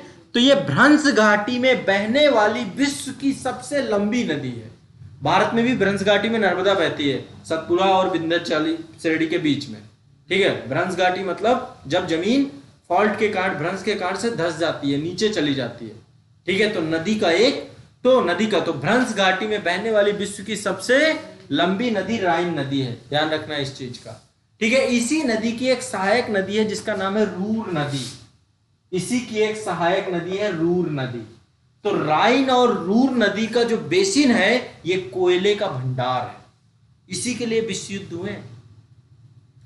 जर्मनी में रूर की घाटी कोयले के लिए विश्वविख्यात है। सबसे ज्यादा कोयला यहाँ पे जर्मनी की रूर नदी घाटी पे पाया जाता है। ठीक है, तो राइन नदी में सबसे ज्यादा कोयले का परिवहन किया जाता है, इसलिए इसको काली नदी भी कहा जाता है। राइन नदी मतलब पैल्यूटेड हो चुकी है और ब्लैक पूरी नदी यमुना की जैसे हो चुकी है इस समय, इसको काली नदी के तौर पे भी जानते हैं। राइन नदी नीदरलैंड में रोटरडम के पास अपना डेल्टा बनाती है और यहीं उत्तरी सागर में अपना जल गिराती है। रोटरडम यूरोप का सबसे व्यस्ततम बंदरगाह के तौर पे। ठीक है, एम्स्टर्डम, रोटरडम ये प्रमुख शहर है नीदरलैंड के। तो रोटरडम में जाकर के राइन नदी अपना क्या बनाती है? डेल्टा बनाती है और उत्तरी सागर में जल गिराती है। और राइन नदी को रोन नदी के साथ जोड़ दिया गया है, नदी जोड़ो परियोजना के साथ दोनों को जोड़ दिया गया है और ये एक जल परिवहन नौका गम्य नदी के तौर पे। ठीक है, तो ये यूरोप की सबसे व्यस्ततम नदियों में से एक है, औद्योगिक नदियों में से एक है राइन नदी और इसकी सहायक रूर नदी। ठीक है, कोयला के लिए प्रसिद्ध है, कई बार क्वेश्चन आता है तो ध्यान रखिएगा, इसको आप समझिए। ठीक है, राइन नदी हो गया। अब आगे चलते हैं रोन नदी, 6वें नंबर। राइन अलग है, अब चलते हैं रोन नदी पे। रोन कहां से निकलती है? आल्प्स से निकलती है। कहां जल गिराती है? लॉयंस की खाड़ी में। यहाँ पे खाड़ी जो है इसको बोलते हैं लॉयंस की खाड़ी। लॉयंस की खाड़ी में जल गिराती है, भूमध्य सागर का हिस्सा है ये, लॉयंस की खाड़ी में जल गिराती है। ठीक है, तो रोन नदी आपका आल्प्स पर्वत श्रेणी से निकलती है, लॉयंस की खाड़ी में जल गिराती है।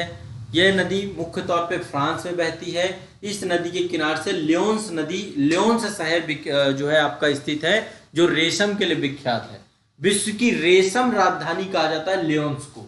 ठीक है, तो रोन नदी के किनारे ही आपका ल्योन्स शहर आपका अवस्थित है, जो विश्व की रेशम राजधानी के तौर पे है। अगली नदी है पो नदी। यहाँ पे अगली नदी है पो नदी, 8 नंबर नदी।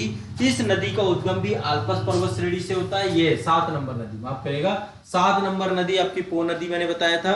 पो नदी का उद्गम आल्प्स पर्वत श्रेणी से होता है और ये एड्रियाटिक सागर में जल गिराती है।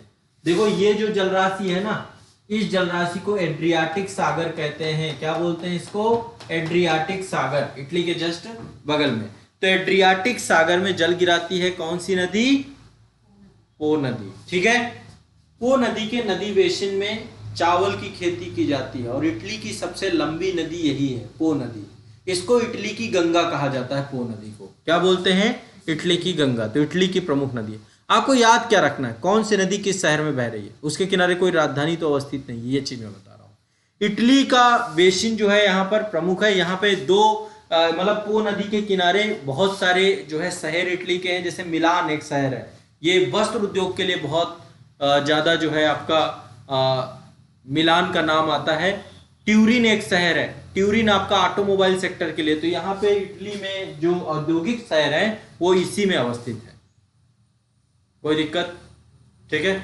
इसके बाद है आपका टाइबर नदी। टाइबर नदी आपकी कहां है? रोन नदी,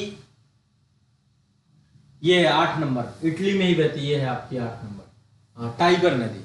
तो टाइबर नदी का जो उद्गम होता है यहाँ पे एपिनाइन्स पर्वत श्रेणी है, एपिनाइन्स पर्वत श्रेणी से इसका उद्गम होता है और भूमध्य सागर में टाइबर जल गिराती है। ठीक है।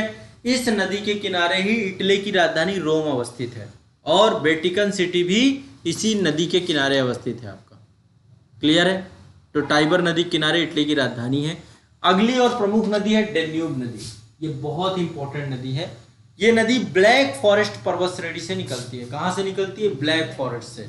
कहां जल गिराती है? काला सागर में। कहां जल गिराती है? ब्लैक सी में। कहां जल गिराती है? ब्लैक सी में।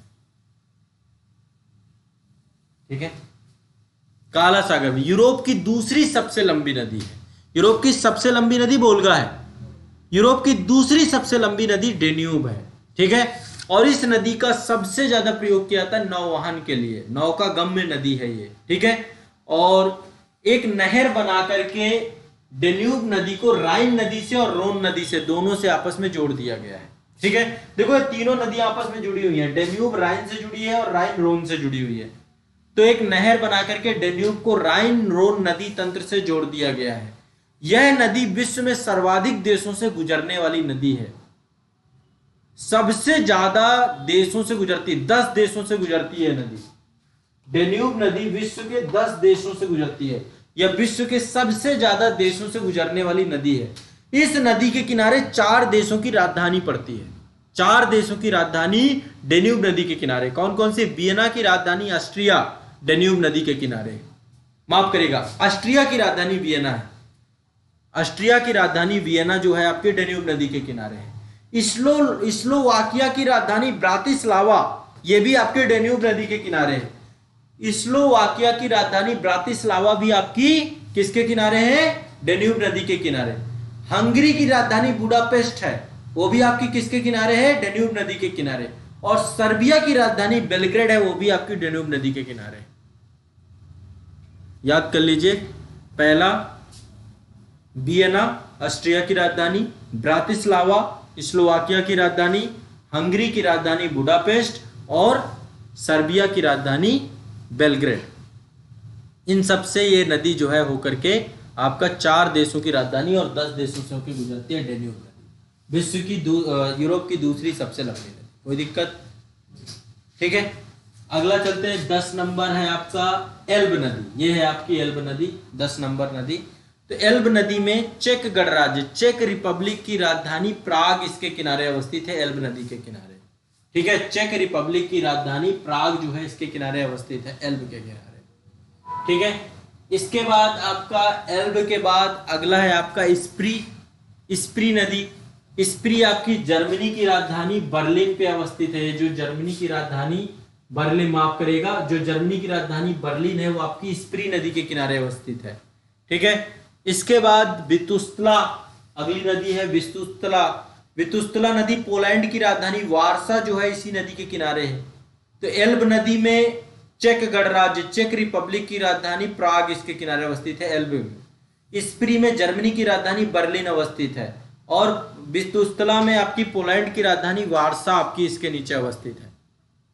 ठीक है। पोलैंड की राजधानी वारसा अवस्थित है। इसके बाद आपकी 13 नंबर नदी है नीस्टर नदी। नीस्टर नदी जो है माल्डोवा और यूक्रेन की सीमा में बहती है और काला सागर में जल गिराती है। माल्डोवा और यूक्रेन की सीमा में बहती है और काला सागर में जल गिराती है। फिर है आपकी नीपर नदी। ये नीपर नदी के किनारे ही यूक्रेन की राजधानी कीव अवस्थित है। यूक्रेन की राजधानी कीव आपकी नीपर नदी के किनारे। अब जैसे ये इस समय बड़ा चर्चा में है, हो सकता है पूछ ले। ठीक है। डोनेटस नदी जो है आपकी ये है डोनेटस नदी, ये है यहाँ पे डोनेटस और डॉन। डोनेटस आपके अजोब सागर में जल गिराती है। यहाँ पे अजोब सागर है, काला सागर और अजोब सागर। ठीक है। तो अजोब सागर में जल गिराने वाली नदी है डोनेटस नदी। और डोनेटस नदी के किनारे कोयले के, इसके नदी बेसिन में कोयले के विशाल भंडार पाए जाते हैं। ठीक है, इसके बाद डॉन नदी है। डॉन नदी भी कहां जल गिराती है आपकी? डॉन नदी आपकी जल गिराती है अजोब सागर में। डॉन नदी भी अजोब सागर में जल गिराती है। इसके बाद आपका बोल्गा रिवर है, बोल्गा नदी, ये है बोल्गा, ये आप देखिए बोल्गा नदी है, ये कैस्पियन सागर है आपका। तो बोल्गा नदी का उद्गम बलदाई की पहाड़ियों से होता है। कहां से होता है? बलदाई की पहाड़ियों से। बलदाई की पहाड़ियों से बोल्गा नदी का उद्गम होता है। यूरोप की सबसे लंबी नदी है ये, यूरोप की सबसे लंबी नदी, और ये कैस्पियन सागर झील में अपना जल गिराती है। कैस्पियन सागर में अपना जल गिराती है बोल्गा नदी। यूरोप की सबसे लंबी नदी कौन सी है? बोल्गा रिवर। कौन सी? बोल्गा। कहां से निकलती है? बलदाई की पहाड़ियों से, कैस्पियन सागर में जल गिराती है। इसका उपयोग नौ परिवहन के लिए किया जाता है और ये नदी ज्यादातर रूस में बहती है। ये रूस में ज्यादातर क्षेत्र इसका रूस में बहता है, रूस में बहने वाली नदी है। इसके नदी बेसिन पे प्राकृतिक गैस और पेट्रोलियम के विशाल भंडार पाए जाते हैं। इस नदी पर यूरोप की बहुत सारी जल विद्युत परियोजनाएं स्थित हैं और इसकी प्रमुख सहायक नदियों में कामा, ओका, सुखोना, ये कुछ प्रमुख इसकी सहायक नदियां हैं। और इस नदी के बेसिन में स्टेपी घास के मैदान पाए जाते हैं।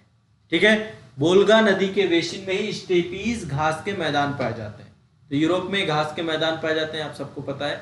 तो घास के मैदान कौन से पाए जाते हैं? स्टेपीज घास के मैदान। ठीक है, तो ये आपकी बोल्गा नदी के बारे में जानकारी हो गई। इसके बाद आपकी यूराल नदी 18 नंबर नदी है, यूराल नदी। इसका उद्गम यूराल के पहाड़ से होता है, यूराल पर्वत श्रेणी से होता है। और कहाँ जल गिराती है? कैस्पियन सागर झील में जल गिराती है। यूराल नदी भी आपकी कैस्पियन सागर झील में ही जल गिराने वाली नदी है।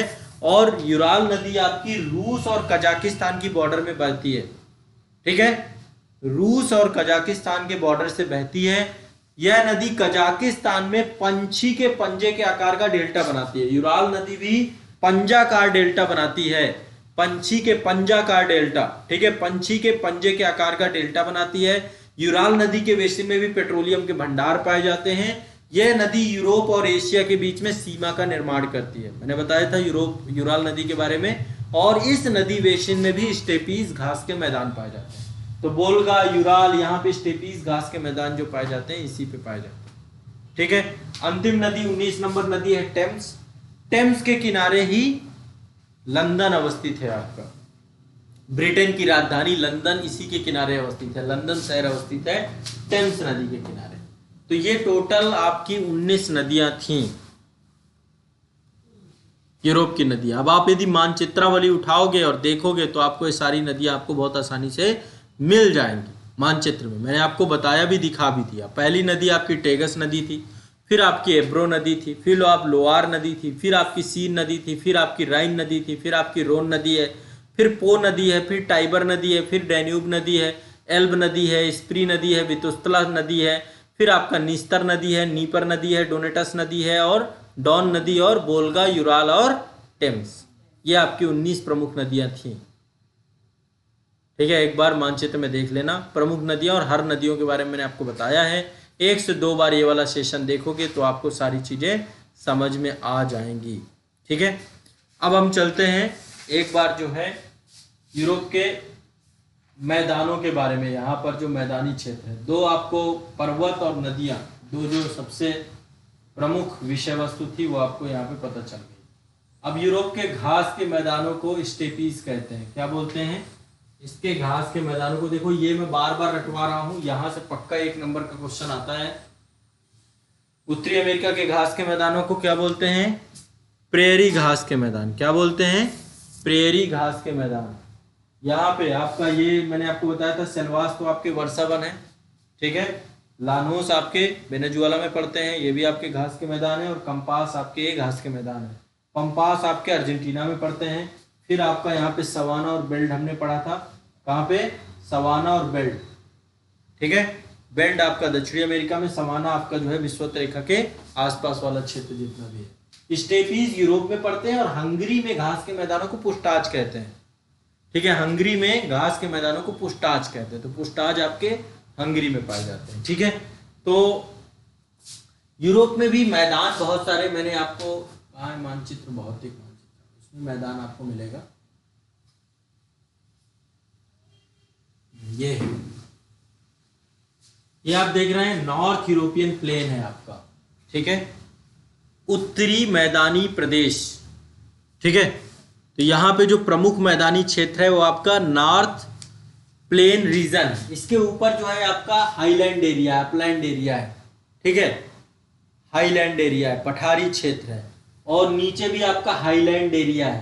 तो यदि देखें 3 भागों में इसको बांटे, अटलांटिक हाईलैंड एरिया, ठीक है, और नीचे ये बीच में नॉर्थ यूरोपियन प्लेन है, और नीचे जो है आपका सदर्न हाईलैंड रीजन है। तो 2 उच्च भूमि क्षेत्र इसमें ज्यादातर है। तो ये वाला क्षेत्र आपका मैदान है, विभिन्न नदियों के द्वारा ये पूरा का पूरा मैदान बनाया गया है। यूरोप के पश्चिम से लेकर के पूरा पूरब तक ये पूरा का पूरा मैदान अवस्थित है। कई सारी नदियों के द्वारा, राइन नदी, वोल्गा नदी, डेन्यूब नदी, इन सब नदियों के द्वारा इस मैदान का निर्माण किया गया है। इस मैदानी क्षेत्र पे कृषि का उद्योग, बहुत सारे उद्योग यहाँ पे लगे हुए हैं, कृषि पशुपालन कार्य यहाँ पे होता है। इस मैदानी क्षेत्र में जीवाश्म ईंधन भी पाया जाता है, और इसी मैदानी क्षेत्र पे स्टेपी घास के मैदान पाए जाते हैं, ठीक है।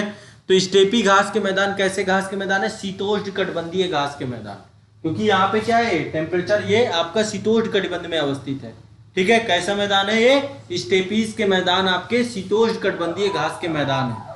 और ज्यादातर 2 नदियां आपकी प्रमुख है, बोल्गा और यूराल नदी। मैंने आपको बताया था बोल्गा नदी घाटी पर ये स्टेपीज और यूराल नदी घाटी पर स्टेपीज पाए जाते हैं। कैस्पियन सागर के पास ये जो है आपके ज्यादा अवस्थित है स्टेपीज के मैदान, कैस्पियन सागर क्षेत्र में, ठीक है। और इस मैदान में चरनोजम मृदा पाई जाती है। चरनोजम मृदा बहुत उपजाऊ मिट्टी होती है, और इस कारण से यहाँ पे जो पूरा का पूरा घास का मैदान है एग्रीकल्चर के लिए भी प्रयोग किया जाता है। स्टेपीज घास बहुत पौष्टिक घास होती है, इसलिए पशुपालन कार्य यहाँ पे बहुत ज्यादा होता है। हंगरी में स्टेपीज घास के मैदान को पुष्टाज कहते हैं, ठीक है, ध्यान रखिएगा। पुष्टाज आए तो हंगरी इसका सही ऑप्शन होगा, कोई दिक्कत नहीं। अब चलते हैं 2 चीजें और अभी हमें समझना है, एक तो यूरोप के पठार और फिर यूरोप की झीलें, ठीक है। तो अब अगला नेक्स्ट है यूरोप का पठारी क्षेत्र। यूरोप में कौन कौन से पठार पाए जाते हैं? 4 पठार है, चारों पठार भी आपको याद करा देता हूं 1 मिनट में।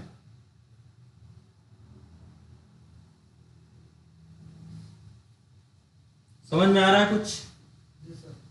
देखो ये 4 पठार है। एक तो आपका फिनो स्कैंडिनेविया का पठार है, जो आपको मैंने बताया था कि इसका जो नदर्न एरिया है ये आपका हाईलैंड एरिया है, तो फिनो स्कैंडिनेवियन पठार है। दूसरा पठार ये वाला पठार जो आपका है, ये भी अपलैंड है, इसको बावेरियन का पठार बोलते हैं। पहला आपका फिनो स्कैंडिनेविया का पठार है, दूसरा बावेरियन का पठार है, तीसरा आपका मैंने आपको बताया था मैसिव पठार है, मैसिव प्लेट्यू है, यहां से कई सारी नदियां निकलती हैं। और चौथा आपका स्पेन वाले क्षेत्र में मेसेटा का पठार है, ठीक है, मेसेटा का पठार है। तो ये 4 पठार है। पहला है आपका फिनो स्कैंडिनेवियाई पठार। तो फिनो स्कैंडिनेवियाई पठार ये आपके उत्तर पश्चिमी क्षेत्र में अवस्थित है, उत्तर में और पश्चिम में फिनो स्कैंडिनेविया का पठार। ये विश्व का सबसे पुराने भूभागों में से एक है, ठीक है, इसलिए इसको स्कैंडिनेवियाई शील्ड भी कहा जाता है, स्कैंडिनेवियन शील्ड भी कहते हैं, ठीक है। यहाँ पे बहुत सारे खनिज पाए जाते हैं, बहुत सारे लौह पाए जाते हैं, कॉपर पाया जाता है, यहाँ पे बहुत सारे हिमनद पाए जाते हैं, हिम की ग्लेशियर्स पाए जाते हैं यहाँ पर, ठीक है। और ये ग्लेशियर जो है, अब ये ज्यादातर जो है ग्लेशियर्स यहाँ पे जो है इनके पास घाटियां बहुत सारी हैं, बहुत सारी घाटियां जलमग्न हो चुकी हैं, यहाँ से बहुत सारी नदियां भी निकलती हैं, ठीक है। लेकिन ये आर्कटिक वृत्त वाला क्षेत्र है, आर्कटिक वृत्त वाले क्षेत्र के कारण से ये ज्यादातर समय हिम से ही ढका रहता है यहाँ पे, ठीक है। तो ये भी आपको ध्यान रखना है। यहाँ पे नार्वे है, नार्वे में आप देखेंगे यहाँ के जो तट है कटे फटे तट है, फियोर्ड तट बोलते हैं इनको, फियोर्ड तट के उदाहरण है, क्योंकि जब हिम युग आता है, जब यहाँ पे बर्फ से पूरा का पूरा जम जाता है तो बर्फ इन तटों को काट देती है। तो फियोर्ड तट का एग्जाम्पल के तौर पे नार्वे के तट को हम देखते हैं। तो ये पूरा का पूरा पठार आपका बर्फीला पठार है, ठीक है। दूसरा है बावेरियन का पठार, ये आप देख रहे हैं नॉर्थ यूरोपियन प्लेन, उत्तरी प्लेन के बाद आपका ये बावेरियन का पठार है आपका।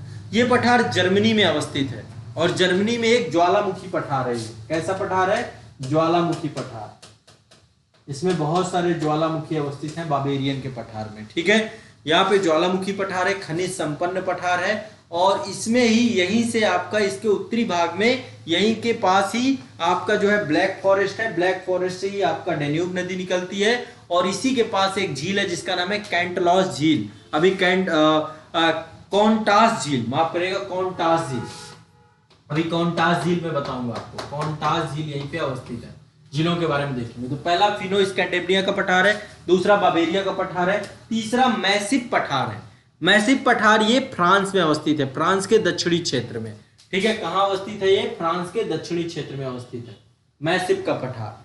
ठीक है, तो ये पठार दक्षिणी फ्रांस में अवस्थित है। ज्वालामुखी पठार, ये भी पठार आपका कैसा है? ज्वालामुखी पठार, ज्वालामुखी पठार। ठीक है, ये पठार आपका ज्वालामुखी पठार है। इसी पठार से आपकी लोआर नदी का उद्गम होता है, सीन नदी का उद्गम होता है। इस पठार में अंगूर की खेती पाई जाती है, यहाँ पे अंगूर की खेती होती है, बहुत सारे खनिज भी इस पठार में पाए जाते हैं। ठीक है, तो तीसरा पठार है आपका, ठीक है, ये भी ध्यान रखना है, ये भी आपका इंपॉर्टेंट है। अगला है आपका मेसेटा का पठार, चौथा पठार ज्वालामुखी पठार है, आइबेरिया के प्रायद्वीप में है, तो आइबेरियन पठार भी इसे बोलते हैं। ज्वालामुखी पठार है, आइबेरियन पठार है, खनिज संसाधन पाए जाते हैं, लॉ बहुत ज्यादा पाया जाता है। यहीं से आपकी टेगस नदी निकलती है, टेगस नदी का क्षेत्र है ये, यहीं से आपकी पुर्तगाल की प्रमुख नदी टेगस निकलती है। ठीक है, क्लियर है? तो ये आपके क्या हो गए? यूरोप के पठार हो गए। 4 पठार आपको याद रखना है, यही 4 पठार आपसे पूछे जाएंगे, यदि पूछे जाएंगे। पहला आपका जो है फिनो स्कैंडेनेविया, ठीक है, स्कैंडेनेवियन शील्ड भी बोलते हैं, दूसरा बावेरियन का, तीसरा मेसाई का, चौथा मेसेटा का। ठीक, अब चलो झीलें हैं, 4-5 झीलें हैं, तो झीलें भी देख लो साथ में आप। ये आपकी, ठीक है, ये आपकी झीलें हैं। मैं क्रम से आपको झीलें आपको याद दिला दूं। ये आप देखेंगे, ये पहले एक बार मानचित्र को समझिए। ये आपका बाल्टिक सागर है, बाल्टिक सागर से लगे हुए देशों के नाम बताएगा कोई? ये है आपका इस्टोनिया, लातविया और लिथुआनिया, 3 देश लगे हुए हैं यहाँ से। ऊपर फिनलैंड है। तो यहाँ पे पहली जो लेक है इसका नाम है लेक लाडोगा। पहली लेक है लेक लाडोगा, लेक लाडोगा। दूसरी है लेक ओनेगा, दूसरी लेक है आपकी लेक ओनेगा, ओनेगा और लाडोगा, 2 लेक है आपकी। पहली लेक है आपकी लेक लाडोगा और दूसरी लेक है आपकी lake Onega, Onega, lake Onega, lake Onega, lake Onega. ठीक है, 2 लेक है, ये आपकी लाडोगा और ये है ओनेगा, 2 लेक है। तीसरी लेक है कॉन्टास लेक। कॉन्टास लेक के बारे में मैंने बताया, ये आपकी कॉन्टास लेक जर्मनी में पड़ती है, तीसरी लेक। और चौथी लेक है आपकी जिनेवा लेक, ये है आपकी चौथी लेक जिनेवा। 4 प्रमुख लेक है यहाँ पे, और भी बहुत सारी छोटी लेक है यहाँ पे, व्हाइट लेक है और भी लेक है। तो पहली लेक है आपकी लाडोगा झील, ठीक है, लाडोगा झील। ये रूस में अवस्थित है, ये झील इसमें अवस्थित है, रूस में। ये यूरोप की सबसे बड़ी मीठे पानी की झील है, लेक लाडोगा। इससे क्वेश्चन बनेगा यदि आपको, ठीक है। यहां से कौन सी ये झील, सबसे बड़ी मीठे पानी की झील कौन सी है? Lake Ladoga. इस झील से नेवा नदी का उद्गम होता है, एक नदी है नेवा नदी, नेवा नदी का उद्गम इसी झील से होता है। इस झील में बहुत सारी मछलियां पाई जाती, विभिन्न प्रजातियों की। तो मत्स्य उद्योग के लिए विख्यात है ये झील, लेक लाडोगा, ठीक है। और ये एक नौ परिवहन योग्य झील है, यहां से नौ परिवहन किया जाता है बहुत ज्यादा, ठीक है। तो पहला आपका लेक लाडोगा हो गई, दूसरा है लेक ओनेगा, माफ करिएगा, lake Onega. Lake Onega Europe की दूसरी सबसे बड़ी मीठे पानी की झील है। सबसे बड़ी आपकी लेक लाडोगा है, फिर इसके बाद लेक ओनेगा है, ठीक है। रूस में ही पाया, हाँ, ये भी रूस की झील है, रूस में ही पाई जाती है। इस झील से सीवर नदी निकलती है, इस झील से एक नदी निकलती है, आप देखिए ये है आपकी सीवर नदी। और कहां पे जल गिराती है? लाडोगा में, ठीक है। इस नदी से सीवर नदी निकलती है, सीवर नदी निकलती है, स्वीयर, और जल गिराती है लाडोगा झील में, जाकर जल गिराती है। तो इस तरीके से स्वीर नदी लाडोगा झील को ओनेगा झील से जोड़ती है। ठीक है। तो lake Ladoga, lake Onega, Onega झील और लडोगा झील दोनों आपस में जोड़ने वाली नदी का नाम है स्वेर नदी। ठीक है, इसमें बहुत सारे द्वीप पाए जाते हैं छोटे छोटे, और ये भी एक नौकागम्य झील है। ठीक, इसके बाद दो झीलें आपकी और हैं, एक लेक कॉन्टास झील है, इसके बाद एक लेक कॉन्टास है, जर्मनी वाले क्षेत्र में आपके अवस्थित है।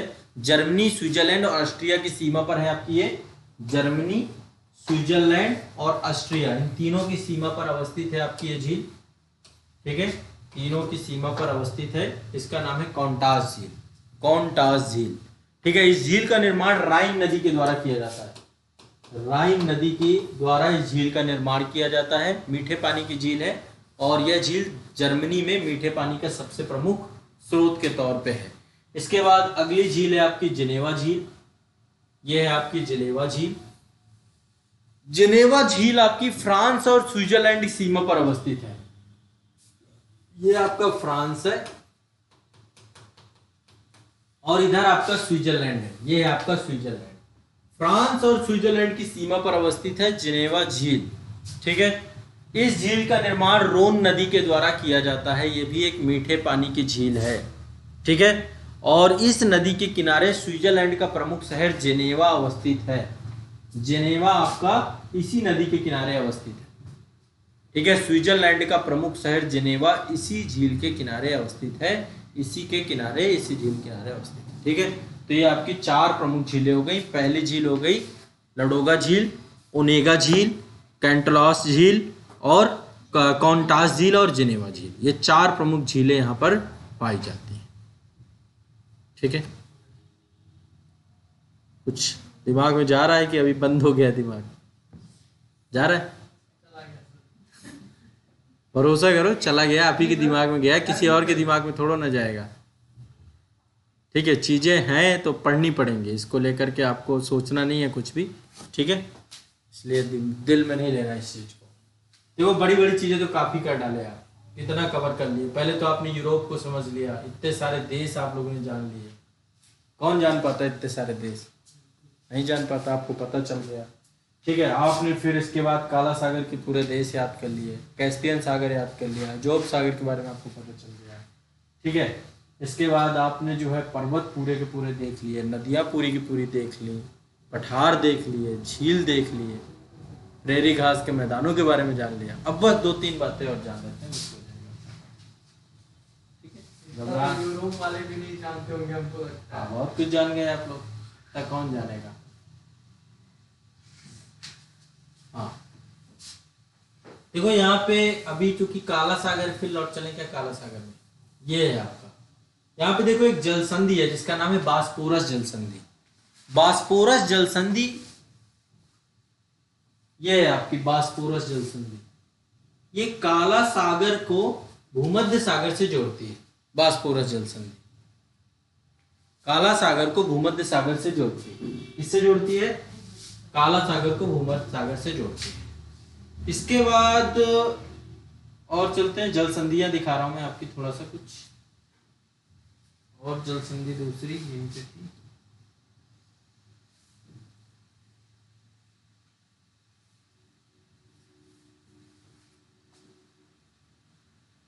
काला सागर और ये भूमध्य सागर को कौन सी जल संधि जोड़ती है? बास्पोरस जल संधि। एक ये है आपकी, मैंने बताया था दारदानेल्स जल संधि, ये मरमरा सागर को एजियन सागर से जोड़ती है। ठीक है, दूसरी जल संधि आपकी दारदानेल जल संधि। दारदानेल जल संधि मरमरा सागर को एजियन सागर से जोड़ती है, तो दूसरी प्रमुख जल संधि ये है। तीसरी जल संधि है कर्च जल संधि। कौन सी जल संधि? कर्च या केरिज बोलते हैं इसको, केरिज जल संधि। ये एजोप सागर को काला सागर से जोड़ती है, एजोप सागर को काला सागर जोड़ती है। तीसरी जल संधि एजोप सागर को काला सागर से जोड़ती है। ठीक है, ये भी आपको जानना है, एजोप सागर को काला सागर से जोड़ती है। ठीक, इसके बाद यहाँ पे डोबर जल संधि है। देखो ये आपका नॉर्थ सी है, ये आपका नॉर्थ सी, उत्तरी सागर। यहाँ पर एक जल संधि है, इसका नाम है डोबर जल संधि। ये ब्रिटेन को फ्रांस से अलग करती है, या नॉर्थ सागर को अटलांटिक महासागर के साथ जोड़ती है। ये अटलांटिक महासागर है, अटलांटिक महासागर। तो अटलांटिक महासागर से नॉर्थ सागर को जोड़ती है कौन सी? डोबर जल संधि। इंग्लिश चैनल, कई बार आप लोग सुनते होंगे इंग्लिश चैनल को तैर के पार कर लिया। ठीक है, हाँ, फ्रांस और यूके के बीच में 32 किलोमीटर, ज़्यादा नहीं है। ठीक है, इतनी पतली एक स्ट्रेट है। तो ये आपका हो गया प्रमुख जल संधियाँ भी। हाँ, 4 प्रमुख, बस। और क्या क्या है, कितने जानना है, बहुत है, इतनी पर्याप्त है। ठीक है, तो ये हो गया आपका पूरा यूरोप से जुड़ी हुई लगभग मुख्य सारी बातें हो गई। जो क्वेश्चन आएंगे, जो क्वेश्चन आपके आएंगे वो आपके ये। बेनेलक्स कंट्री में कौन कौन से थे? बेनेलक्स में बेल्जियम, नीदरलैंड, लग्जमबर्ग। एक चीज और बता रहा हूं, शायद आपको पता ना हो, ये बेनेलक्स कंट्री जो आपकी है ये समंदर से नीचे है। मतलब अपने आप में आप सोच सकते हैं कितने बड़े लेवल का कारीगरी इन्होंने की है। इन देशों के पास, बेनेलक्स कंट्रीज के पास वो नहीं था, कृषि योग्य भूमि नहीं थी।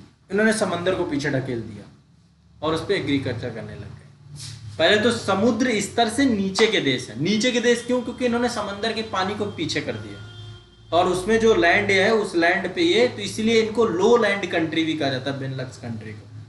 ठीक है, नीदरलैंड, लग्जमबर्ग और बेल्जियम। मैं मजाक थोड़ा इन्होंने ऊंचे ऊंचे तटबंध बना दिए हैं समुंदर के, उसमें बहुत सारे हाई डाइक्स बना दिए हैं। ठीक है, तो पानी क्या हो गया, वहीं पे रुक गया है बड़े बड़े तटबंधों को बनाने के बाद। तो इन्होंने समंदर से भूमि ली है, समंदर से जमीन खींच ली। इसको बोलते हैं पोल्डर लैंड्स, समंदर से प्राप्त की गई भूमि बेनेलक्स कंट्रियों के पास, इसको बोलते हैं पोल्डर लैंड्स। तो इनके पास इन्होंने पोल्डर लैंड्स को लेकर वहीं पे एग्रीकल्चर करना चालू किया। तो इस हिसाब से फिजी द्वीप वगैरह जो जलवायु परिवर्तन के एकदम संकटग्रस्त है, जितने भी द्वीप, तकनीकी और वो सब चीजें कहाँ से मिलेंगी? ये सब ये मतलब पैसे का मामला है, ऐसे नहीं है इतना आसान। करने को किया जा सकता है बहुत कुछ, लेकिन प्रकृति के साथ छेड़खानी। तो समुद्र तट से नीचे, जैसे मान लीजिए कई बार आप देखते हैं ना, आप लोगों के घरों में क्या होता है, बाहर का नाली का पानी घर के अंदर घुसने लगता है। क्यों? क्योंकि सड़क ऊंची हो गई, नाली ऊंची हो गई, तो आपको घर भी क्या कराना पड़ेगा फिर, ऊंचे। तो अब ये समंदर से, समुद्र तल से नीचे होने का मतलब समझते हैं, लेकिन इसके बावजूद भी तकनीकी और टेक्नोलॉजी के माध्यम से इन्होंने पोल्डर लैंड डेवलप की, ऊंचे ऊंचे तटबंध बना दिए। ठीक है, ताकि जलमग्न क्षेत्रों पर एग्रीकल्चर की जा सके। ठीक है, तो ये आपका पूरा का पूरा टॉपिक है जो यहाँ पे समाप्त हो जाता है। स्कैंडिनेवियन कंट्री कौन कौन सी थी? 2 बताए थे मैंने, एक नार्डिक बताया था और एक स्कैंडिनेवियन बताया था। 3 कंट्री आपकी स्कैंडिनेवियन, स्वीडन, नॉर्वे, डेनमार्क, इनको मिला दें तो क्या होता है? Scandinavian country. साथ ही यदि आइसलैंड और फिनलैंड को जोड़ दें, ग्रीनलैंड को जोड़ दें, तो बन जाता है नार्डिक समूह की कंट्री। तो स्कैंडिनेवियन कंट्री में 3 कंट्री आती हैं, स्कॉटलैंड, माफ करिएगा स्कॉटलैंड कहाँ चले गए, स्वीडन, नॉर्वे, डेनमार्क। ठीक है, इतना है। चलो आज के लिए इतना ही, बाकी अब कल की क्लास में एशिया भी इसी तरीके से हम समाप्त करेंगे, कंप्लीट।